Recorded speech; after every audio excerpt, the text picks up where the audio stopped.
Have you ever felt like your mind is a runaway train, with thoughts speeding by so fast you can't even catch your breath? You're trying to work, but your brain is replaying a conversation from yesterday. You're trying to sleep, but it's busy worrying about tomorrow. This isn't just you. It's a modern epidemic. We're constantly bombarded with information, notifications, and endless scrolling, which fuels this cycle of overthinking. It can leave us feeling drained, unfocused, and stuck. But what if I told you the solution isn't to fight your thoughts, but to simply watch them? Let me share a story that might just change the way you see your own mind. There was once a successful businessman. From the outside, he had it all, but internally, it was a mess. His mind was constantly racing with worries, negative scenarios, and anxieties about his business. He'd sit down to work, but his focus would drift away within minutes. His productivity plummeted, his decision-making suffered, and his once thriving business began to stall.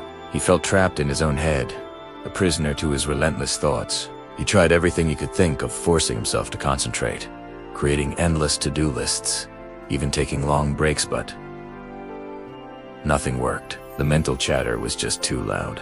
Desperate for a solution, he heard about a wise meditation master who lived in the mountains, known for helping people find inner peace. Feeling he had nothing left to lose, the man decided to seek him out. After a long journey, he finally met the master. He poured out his heart, describing the chaos in his mind, his loss of focus, and the negative impact it was having on his life and work. He pleaded, "Master, please, you must teach me how to stop my thoughts. I can't take it anymore." The master listened patiently, his expression calm and serene. When the man finished, the master didn't offer a complex lecture or a secret mantra. Instead, he smiled gently and said, "Come with me." He led the businessman to a small, tranquil pond nearby. On the edge of the water sat a large, hollowed-out pumpkin. The master picked up the pumpkin and handed it to the man. "Try to push this pumpkin under the water and hold it there," he instructed. The businessman, though confused, did as he was told. He took the pumpkin and tried to submerge it, but the pumpkin was full of air. The harder he pushed down, the more forcefully it bobbed back up to the surface. He wrestled with it, using all his strength, but the pumpkin refused to stay submerged. It kept slipping from his grasp, bursting back into the air. Exhausted and frustrated, he looked at the master and said, "It's impossible. It's too buoyant. I can't force it to stay down." The master nodded, his eyes twinkling. "Exactly," he said. "Your mind is like this pumpkin. Your thoughts, your worries, your fears, your negative impressions are the air inside it. You've been trying to force your thoughts down, to suppress them, to fight them. But the harder you push, the more powerfully they resurface. You're spending all your energy fighting a battle you cannot win this way."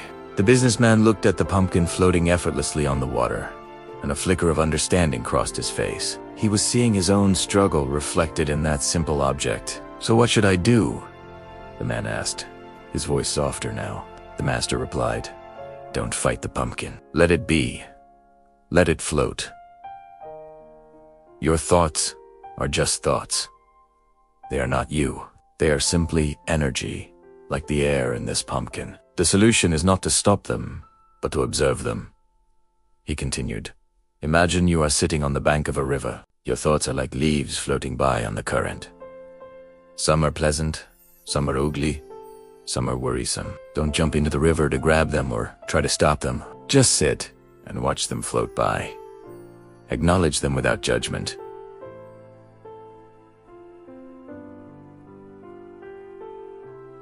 See a worry, just say, 'Ah, there is a worry.' See a fear, there is a fear. Don't attach to them. Don't resist them. Simply observe them and let them pass." The master then gestured to the pumpkin again. Instead of fighting it, just let go. Watch it float. It might drift around for a while, but eventually, the current will carry it away. Your mind works the same way. If you stop wrestling with your thoughts and simply observe them with a detached curiosity, they will lose their power over you. They will come, and they will go. This simple analogy was a profound revelation for the businessman. He had spent years trying to control his mind through force, never realizing he was actually making things worse. The idea of simply observing felt both strange and liberating. He returned to his life, but with this new perspective. The next time a wave of anxious thoughts hit him while he was trying to work, he didn't fight it. He remembered the pumpkin. He paused, took a deep breath, and pictured himself sitting on the riverbank. He watched the thoughts come. What if I lose that client? I made a mistake in that meeting. My competitor is doing better than me. Instead of spiraling, he just labeled them in his mind. A thought about a client, a thought about a mistake, a thought about competition. He didn't engage, he didn't argue. He just observed. He felt the anxiety, acknowledged it, and then gently brought his focus back to his work. To his astonishment, it worked.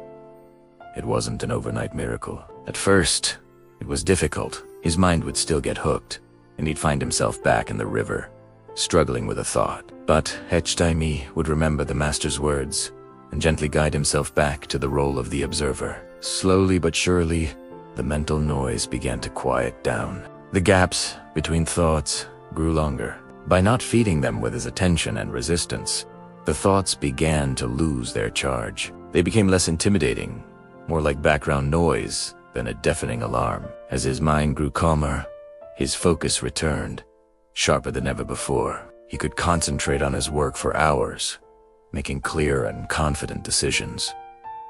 His creativity sparked back to life. With a clear mind, he saw new opportunities for his business and tackled problems with a newfound sense of ease. His relationships improved because he was more present and less lost in his own head. His business not only recovered but began to flourish beyond his previous success. He had discovered that true control doesn't come from fighting your inner world, but from understanding it. This story isn't just a parable. It's a practical guide for every single one of us navigating the information age. Our brains are overwhelmed. The constant stream of content from social media, news, and emails is like a high-pressure hose of impressions, opinions, and anxieties being sprayed directly into our minds. We absorb so much that our brains don't have time to process it all, leading to that state of perpetual overthinking. We try to think our way out of overthinking, which is like trying to put out a fire with gasoline. The real key, the secret to mastering your mind, is to become the quiet observer. You don't need to go to a mountain master to start practicing this. You can do it right now. The next time you feel that familiar whirlwind of thoughts starting up, just pause. Take a deep breath. Visualize yourself sitting calmly, watching those thoughts drift by like clouds in the sky. Don't judge them as good or bad. Don't try to change them. Just watch. This simple act of non-resistant observation is incredibly powerful. It creates a space between you and your thoughts. In that space, you find peace. You find clarity. You find your power. The true strength of a person isn't in their physical might or their worldly success, but in their ability to govern their own inner world. When you can control your mind, you can control your life. So, the next time you feel overwhelmed, remember the pumpkin. Let go of the struggle. Stop trying to force your thoughts underwater. Just let them float, observe them without fear, and watch as they peacefully drift away. You'll be amazed at the calm and focus you discover on the other side. Thanks so much for watching. If this story resonated with you, please hit that like button and subscribe for more content on mastering your mind and living a better life. We'd love to hear your thoughts in the comments below. Have you ever tried observing your thoughts? Let's share our experiences. See you in the next video.